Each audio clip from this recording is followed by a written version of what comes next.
Seperti yang telah saya sebut pada pagi tadi, sehingga kini kan berkenaan dengan program kita pada petang ini, iaitu dalam program diskusi tetamu dalam segmen isu semasa. Tajuk yang akan kami bawakan pada hari ini iaitu isu air Selangor, di mana penghujungnya bersama-sama dengan tetamu kita iaitu Datuk Suhaimi Syahadan, pengurusi Gerakan Prihatin Rakyat Selangor ataupun GPRS. Dan oleh itu beliau pun telah ada di konti kami ini. Saya mengucapkan Assalamualaikum dan selamat datang, Datuk. Waalaikumsalam. Terima kasih kerana menjemput. Okey, kita bermula sekarang, Datuk. Ada tentang soalan-soalan yang akan saya berikan kepada Datuk. Ada beberapa soalan, jadi bolehlah kita bincangkan dan Datuk mungkin boleh huraikan sedikitlah berkenaan dengan soalan saya nanti. InsyaAllah.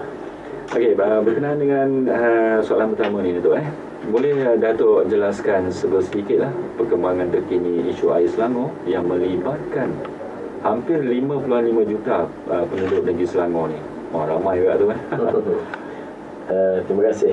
Yang pertama kerana menjemput GPRS. Dan pandangan yang saya berikan ini adalah dari kacamata NGO dan juga rakan-rakan profesional dalam industri air dan juga mereka terlibat, yang mana kumpulan ini menggelarkan diri mereka sebagai The True Squad. The True Squad ini ialah mereka ini adalah orang berpengalaman dan ada ilmu dalam pengurusan air, pentadbiran dan juga maklumat-maklumat terkini. Jadi kalau kita tengok isu yang terkini ini ialah mengenai air, ialah penstrukturan semula air negeri Selangor, yang mana baru-baru ini kerajaan negeri telah menawarkan kepada untuk mengambil alih pengurusan air di Selangor. Dan tawaran mengambil alih oleh kerajaan ini sebenarnya patutnya dibuat kepada PAAB ataupun pengurusan aset air berhad, yang mana dia diperbadankan bawah Kementerian Kewangan pada tahun 2006, yang mana tujuan penstrukturan air negara ni supaya dia jadi lebih efisien dan berkualiti. Ni bukan sekadar bercakap nak struktur atau kita nak buat gimmick politik dengan menghantar surat kepada kementerian dan sebagainya, tapi dia perlu melalui proses. Kerana kerajaan negeri ni sebenarnya kalau dia nak ambil alih, dia perkara pertama ialah berbincang dengan PAAB ni, PAAB. Bukan dia membuat kenyataan akhbar dan hantar surat kepada kementerian, kerana ini menyalahi undang-undang, kerana dia akan buat hostile takeover ataupun tindakan ni boleh buatkan satu golden share tak boleh dilaksanakan, dan ini akibatkan pinjaman atau bond tak dapat dipoli.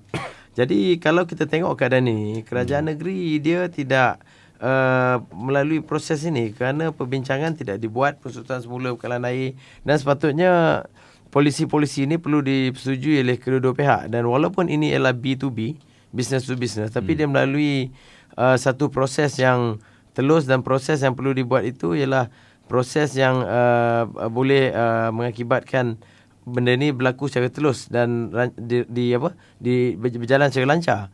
Ini bukan macam kita sekadar macam orang nak meminang nak ada orang. Perlu berjumpa, bercakap dan melalui proses. Bukan kita umum sana sini tanpa melalui proses yang sebenar. Jadi kita melihat ini isu yang berlaku, dan GPRS merasa kecewa kerana dalam hal ini kita sebagai sebuah NGO, kita tidak ada masalah sama ada kerajaan negeri mahu mengambil alih ataupun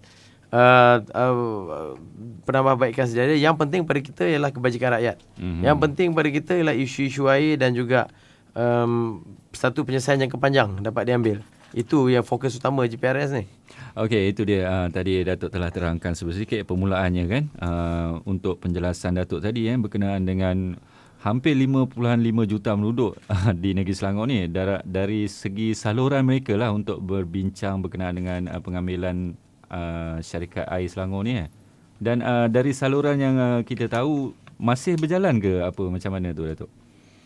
Saya dipahamkan maksudnya dari proses pengambilan air ni. Maksudnya okey. Yang ini saya dipahamkan telah surat dihantar tapi tidak kepada pihak yang betul, dan sebenarnya pada kami tidak ada masalah. Kalau ini berlaku business to business, B2B, mesti ada willing seller, willing buyer. Kalau kedua-dua pihak ni bersetuju, silakan.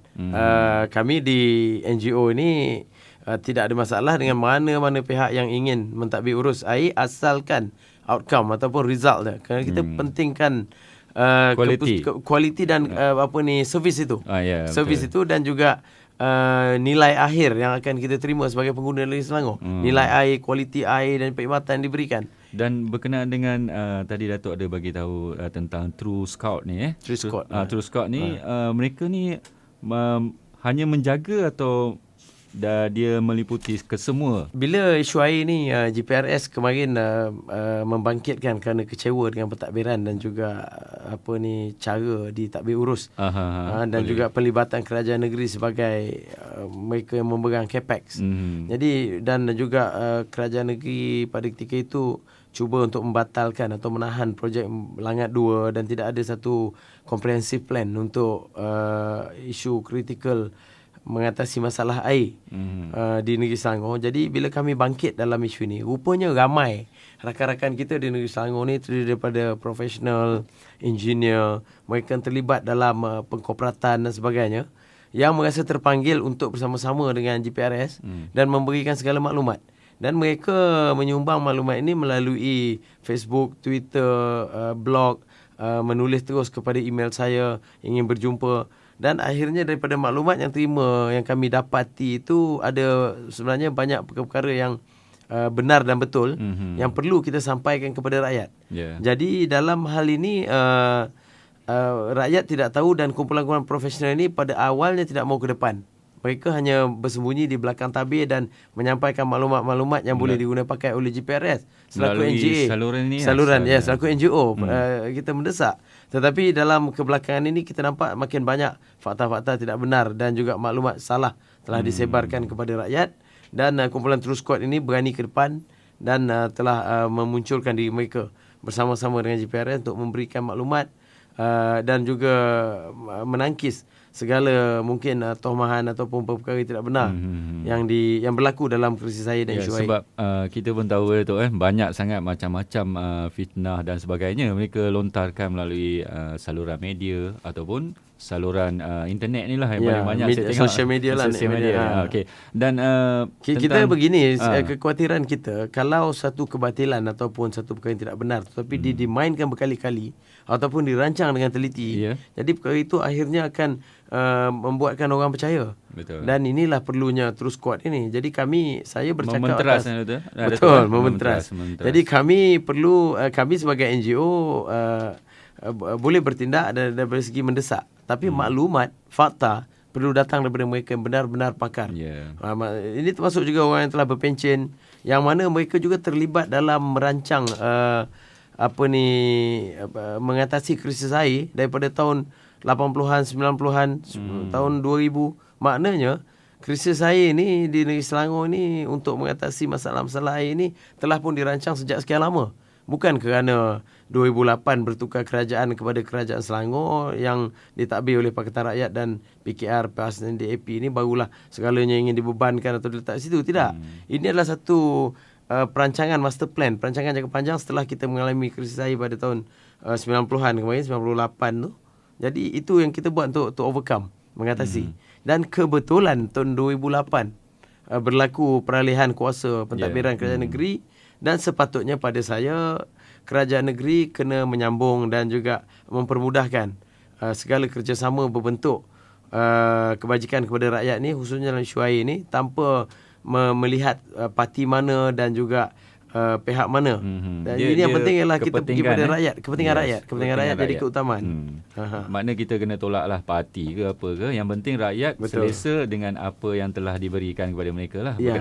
Result tu keputusan management by result tu. Okey Datuk, dalam erti katalah perbezaan kerajaan negeri sekarang dan yang terdahulu dalam menangani isu air ni, di mana terdapat kajian mengatakan kawasan Lembah Kelang juga akan mengalami krisis air pada 2014 ni.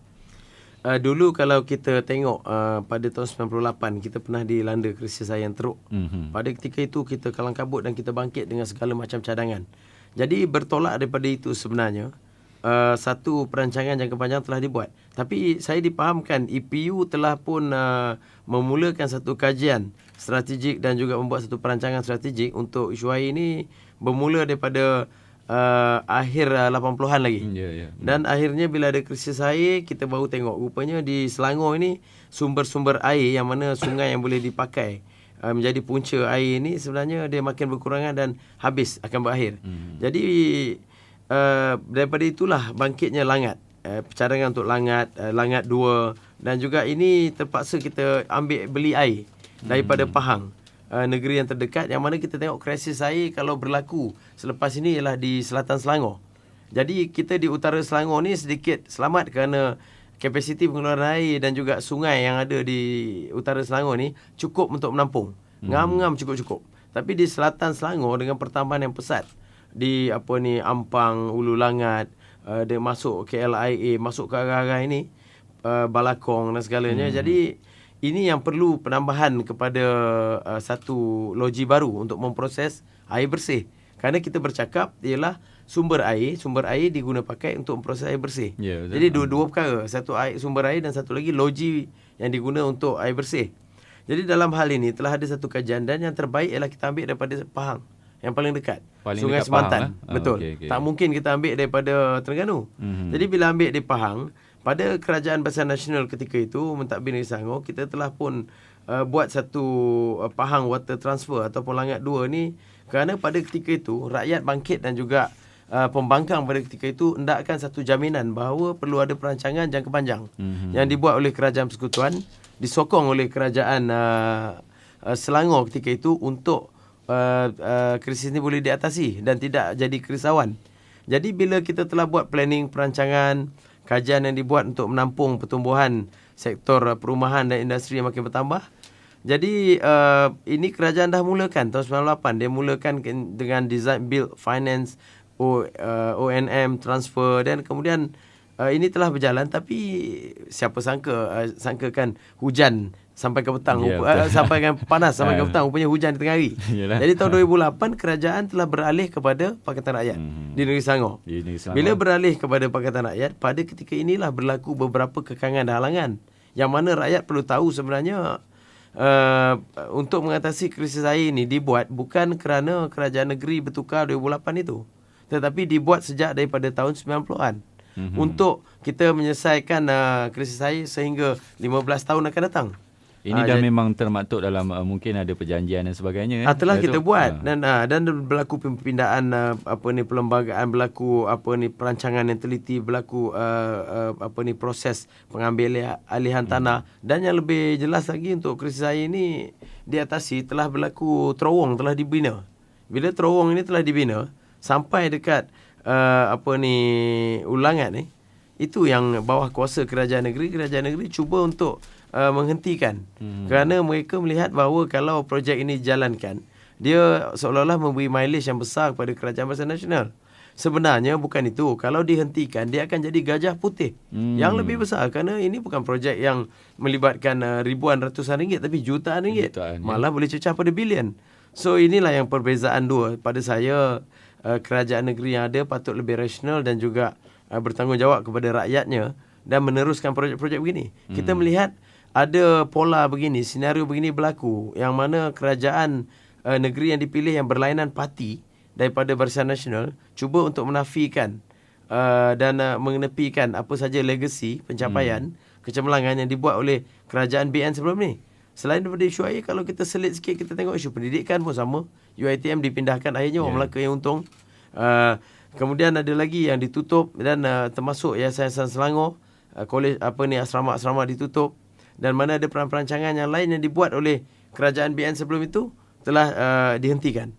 Jadi kekecewaan itu saya kena express, saya kena luahkan, kerana dalam hal ini rakyat patut jadi keutamaan kita untuk kita serve, walaupun parti mana yang dipilih untuk membentuk kerajaan. Okey, dari segi penjelasan Datuk tadi, kita dapat sama renungkan dan apa yang ingin saya tanya sedikit Datuk kan, apabila pengambilan kuasa beralih kepada pihak pembangkang pada tahun 2008 kan.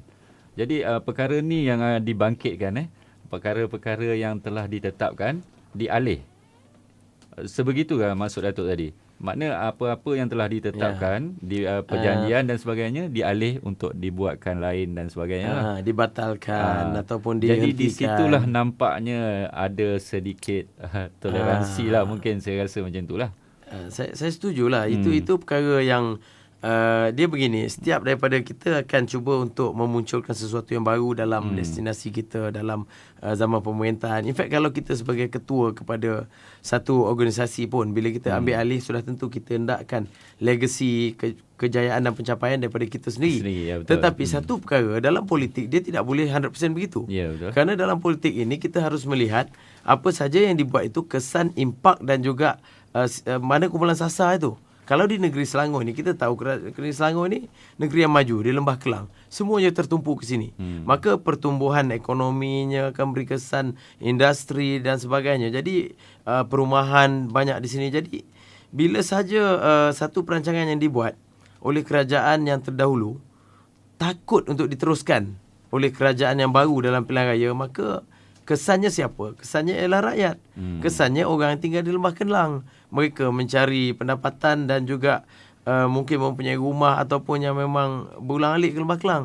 Jadi ini yang menjadi kekecewaan, kerana pada kita faham kerajaan negeri melalui Pakatan Rakyat ini cuba untuk memunculkan mercu-mercu tanda mereka sendiri dan cuba untuk menjadikan mereka itu lebih baik daripada kerajaan dahulu. Tetapi jangan nafikan apa saja kebaikan perancangan yang dibuat, yang telah dibuat ataupun perlu disambung oleh kerajaan negeri hari ini semata-mata kerana berlainan parti politik, maka kita sanggup untuk membatalkan, kita sanggup untuk menukar, kita memberhentikan atau mengalihkan ke tempat lain. Ini kekecewaan yang berlaku. Padahal mereka tahu benda tu sebenarnya elok. Kebaikan kepada rakyat. Saya nak bagi contoh sikit lah. Kalau kita tengok UiTM bila nak dibangunkan dengan kerjasama YBK dan sebagainya di apa tanahnya di serendah sana di Ulu Selangor.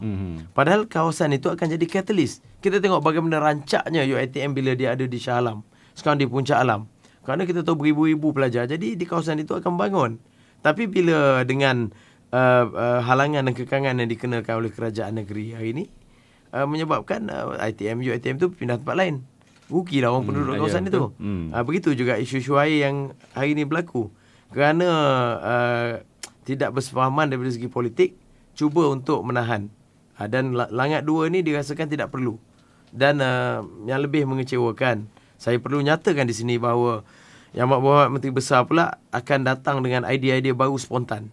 Bila ada krisis air, bila ada berlaku masalah air, percatuan dan sebagainya, beliau akan datang dengan idea-idea spontan. Nak buat teknologi membran lah, nak buat pembenihan awan, kemudian nak ambil air-air Lombong, nak ambil air bawah tanah, nak ambil air daripada Perak pula, nak ambil air daripada Terengganu, dan menggunakan segala macam pakar, teknik dan teknologi daripada luar negara yang belum tentu dapat dipastikan keberkesanannya. Jadi lebih baiklah kita teruskan perancangan yang ada itu hari, yang dibuat dan bekerjasama dengan kerajaan pusat untuk kebaikan rakyat Selangor. Tapi apa yang Datuk terangkan ni, kalau mereka-mereka yang boleh fikir ataupun apa yang saya rasalah, mungkin mereka ni nak menukar keseluruhannya. Begitulah saya berbalik pada bahawa tadi yang kerajaan negeri yang ada hari ini dia tidak prihatin lah kepada rakyat, dan nak menukar ini dia akan dibuat berperingkat-peringkat dan kalau yang ditukar tu lebih baik, okey, tapi kalau yang ditukar tu kadang-kadang belum tentu menjanjikan lebih baik daripada yang ada. Jadi rakyat perlu terbuka dalam hal ini, berfikir secara rasional dan matang, berdasarkan fakta-fakta dan maklumat yang jelas, bukan sekadar berdasarkan ceramah politik, berdasarkan flyers yang maklumatnya sumbernya tidak dapat disahihkan. Jadi kita cuma percaya kerana ayat saya yang pertama tadi, kebatilan, fitnah ataupun pembohongan ini pun akan dipercayai oleh rakyat, orang dan juga orang ramai kalau dia dirancang dengan betul. Jadi kita takut perkara ini akan timbul dan akhirnya kesan krisis air yang nak ditangani tadi dengan baik, yang sepatutnya boleh kita hindari dalam perancangan kita untuk jangka panjang beberapa tahun lagi, tapi nanti tidak dapat diatasi dan akhirnya pada ketika ini kerajaan negeri akan hadapi masalah dan kembali menyalahkan kerajaan pusat dalam isu ini. Okey, itu dia tadi sedikit penerangan dari Datuk Suhaimi berkenaan dengan isu air ini. Okey, kita teruskan dengan soalan ketiga ni. Kerajaan Negeri Selangor mendakwa projek-projek penyaluran air mentah Pahang, Selangor, iaitu PPA MPS ni dan pembinaan loji rawatan air Langat 2 LRAL2 di Hulu Langat sebagai tidak praktikal dalam menangani isu ini. Oleh yang demikian, kerajaan negeri mengeluarkan beberapa kaedah penyelesaian dan di antaranya ialah mengambil alih syabas. Apa komen Datuk berkenaan dengan ini? Perkara pertama, saya tengok bila ada isu penyaluran air mentah, isu krisis air, sepatutnya diatasi dengan satu perancangan teliti dan bukan mengalihkan perhatian rakyat. Jadi dalam hal ini, kerajaan negeri saya lihat cuba untuk mengkambing hitamkan syabas dan juga sekaligus mengalihkan perhatian rakyat dengan memberikan cadangan untuk mengambil alih syabas. Jadi bila ini berlaku, saya ulang balik, pendirian GPRS jelas.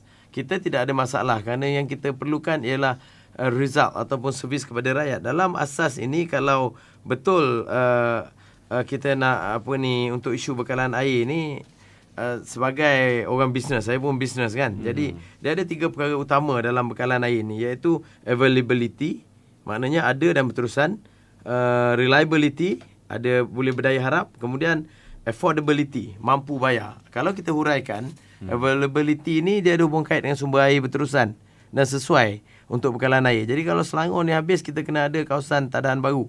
Jadi yang terdekat dan tidak ada pilihan, kita terpaksa mengambil alih air daripada sumber Pahang melalui sistem terowong yang mana terdekat ialah Sungai Semantan. Itu kita kaitkan dengan availability. Kemudian reliability. Reliability ni air mentah yang kita lencong itu perlu dirawat. Dan sekurang-kurangnya ada satu loji air yang kapasitinya mampu bertahan 10 hingga 15 tahun akan datang. Maka itulah Langat 2 yang nak dimunculkan, nak dibuat itu. Oleh itu air ni boleh proses dengan kapasiti yang maksimum dan boleh kita selesaikan seketika isu-isu air. Dan yang seterusnya adalah affordability. Kos sistem bekalan air atau source to supply adalah tinggi. Oleh itu dalam pembangunan air ni, jadi kerajaan pusat akan membiayai kos ini, saya yakin sepenuhnya melalui PAAP tadi, PAAB, dan begitu juga Langat 2. Dan warga Selangor hari ini perlu hanya bayar kos operation dan maintenance kerana operasi agihan air dan loji rawatan ini secara tarifnya ialah affordable. Kita mampu untuk dibayar oleh pengguna air. Malah dalam industri komersial dan perkapalan pun di Selangor ni kos bekalan air kita sangat berpatutan dan antara yang termurah. Dan dalam ini kalau kita justifikan, saya melihat bahawa apa yang dibuat oleh kerajaan pusat ini adalah sebagai satu projek ETP, iaitu projek yang boleh menjamin pelabur untuk terus bergerak ataupun melabur di Lembah Kelang. Jadi kalau kita tengok juga GDP Malaysia daripada Selangor ni 40% daripada Selangor. Dia daripada Malaysia ni 40% daripada Selangor. Jadi maknanya infra bekalan air mestilah di tahap yang baik. Jadi untuk itu sebenarnya yang terbaik ialah kita meneruskan Langat 2. Kerana Langat 2 ini adalah satu cadangan yang konkret dan penyelesaian kepada jangka panjang dan juga satu yang boleh meyakinkan bahawa tidak akan ada isu air berlaku di Selangor kerana sumbernya, kajiannya, segala yang dilakukan dalam keadaan yang terancang lagi teliti. Berbanding dengan yang dicadangkan oleh kerajaan negeri mengambil alih syabas itu bukan penyelesaian. Kerana itu hanyalah pengurusan. Yang penting ialah sumber air dan juga loji air dan pengeluaran air yang telah diproses. Jadi kerajaan persekutuan pun telah menyediakan dana dalam 606 juta pada tahun 2012 dan ditambah lagi sebanyak 120 juta.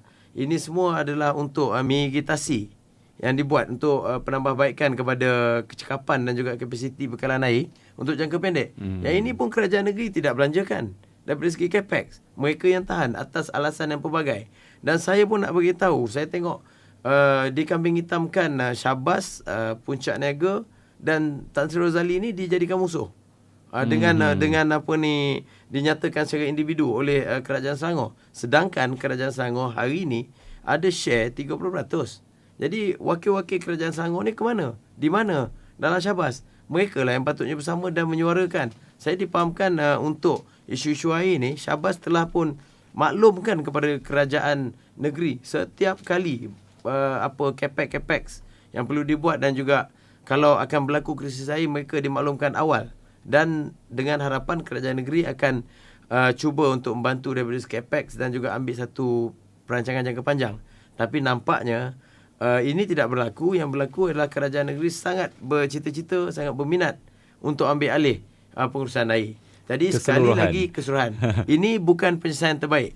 Penyelesaian terbaik ialah selesaikan isu air, sumber air yang datang, air yang diproses haruslah seimbang dan lebih. Reserve air yang telah diproses perlu lebih daripada permintaan. Ini yang sebenarnya kita nak tengok. Ini yang kerajaan persekutuan telah buat dan ingin buat, tapi hari ini mendapat kekangan yang maksimum lah. Okey, itu dia tadi panjang lebar telah diberikan penjelasan oleh Datuk Suhaimi, dan apa yang kita boleh fikirkan tentang syabas ni. Kecoh dulu sekejap kan pasal untuk pengambilan syabas ni oleh kerajaan negeri. Jadi mungkin ada yang mempertahankan. Betul tak Datuk? Ya. Mestilah kan, sebab mereka yang telah buat macam-macam dan takkan nak bagi senang-senang kat orang kan. Dan kita pun pasti dia kerajaan negeri, dia harus buat macam-macam lah untuk mendapatkan syabas ni. Dan apa yang ingin saya tahu ni berkenaan dengan kualiti air itu sendiri. Bagaimana penduduk Selangor ni, ada tak mereka komplain tentang kualiti?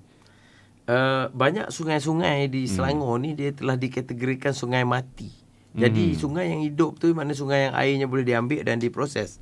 Dan setakat hari ini yang kita dapat daripada segi loji-loji itu tidak ada masalah. Tapi penambahbaikan daripada segi mitigasi itu perlu dibuat kerana loji-loji yang beroperasi di negeri Selangor ini kebanyakannya telah tua-tua belaka, lebih 30 tahun, 40 tahun, yang kadang-kadang sudah tidak relevan. Tapi mereka loji ini terpaksa proses air 24 jam sehari, maksimum kapasiti lebih daripada 100%. Jadi barangkali adat lah agaknya kadang-kadang ada yang terlepas pandang. Tapi saya percaya Puncak Niaga dan juga lain-lain, Splash dan sebagainya memproses air terawat ini, mereka ada SOP mereka sendiri, dan setakat hari ini tidak ada banyak report ataupun yang sampai ke kita tentang air-air yang keruh, kotor dan sebagainya, kecuali mungkin waktu hujan, waktu air turun daripada air-air daripada bukit yang masuk ke sungai dan akhirnya dia tak jernih dan sebagainya. Itu perkara yang terpencil lah. Okey, terima kasih Datuk tentang persoalan yang jelas dari Datuk untuk semua. Dan untuk kali terakhir ni, apakah harapan Datuk kepada para pendengar dalam menangani isu air ni? Saya cuma minta rakyat di negeri Selangor ini faham bahawa peranan dan tanggungjawab setiap daripada agensi, pihak dan mereka yang terlibat dalam industri air di negeri Selangor. Saya dulu pun tak faham. Saya fikir kenapa empangan air banyak, air tak sampai kat rumah. Sebenarnya itu ialah air, dipanggil air mentah. Air mentah ini perlu melalui satu proses yang dirawat di loji. Bila telah dirawat daripada loji ini, barulah dia dihantar ke rumah. Jadi dia macam cerita satu kawasan kampung yang banyak orang tanam padi. Tapi penduduk situ tak makan padi, dia makan beras. Kilang beras cuma satu. Penanam padi mungkin beratus hektar. Yang boleh dikeluarkan oleh kilang beras ini mungkin dia satu hari 10 lori. Jadi 10 lori sajalah penduduk boleh share. Itulah analoginya. Jadi dalam isu airnya pun begitu. Dan yang kita kena tahu, capex ataupun untuk kos capex capital expenditure ni ditanggung oleh kerajaan negeri dan melalui pinjaman daripada kerajaan persekutuan. Dan perlu diriliskan daripada masa ke semasa untuk boleh ada penambahbaikan, dan bukan kerajaan negeri kena tahan dan akhirnya bermusuh dan melihat isu air ini memandang remeh lah. Dan bila berlaku mereka akan menuduh sana sini, mengkambing hitamkan banyak pihak. Jadi rakyat perlu faham, perlu tahu di mana, dan banyak pihak terlibat. Puncak Niaga dia cuma di loji, Syabas adalah membeli air dan hantar ke rumah kita. Kemudian kerajaan negeri sebagai tuan punya perlu untuk memberikan meluluskan capex dan memastikan tanggungjawab dia supaya rakyat di Selangor tidak akan keputusan air dan tidak berlaku krisis air masa depan.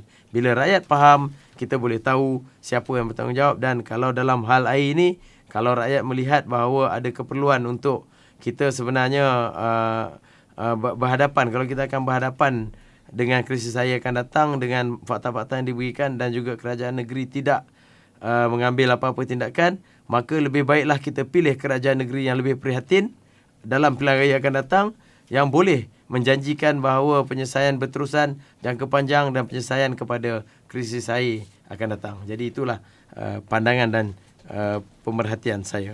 Okey, itu dia tadi harapan Datuk kepada semua pendengar yang sedang mendengarkan ketiga ini. Bagi anda, fikir-fikirkan, renung-renungkanlah tentang penjelasan dari Datuk Suhaimi Syahdan tadi, iaitu pengurusi Gerakan Prihatin Rakyat Selangor ataupun GPRS. Dan apapun, saya mengucapkan ribuan terima kasih kepada Datuk kerana sudi hadir pada petang ini. Terima kasih sangat-sangat. Dan kepada anda yang terus setia bersama kami, saya juga mengucapkan ribuan terima kasih kepada anda.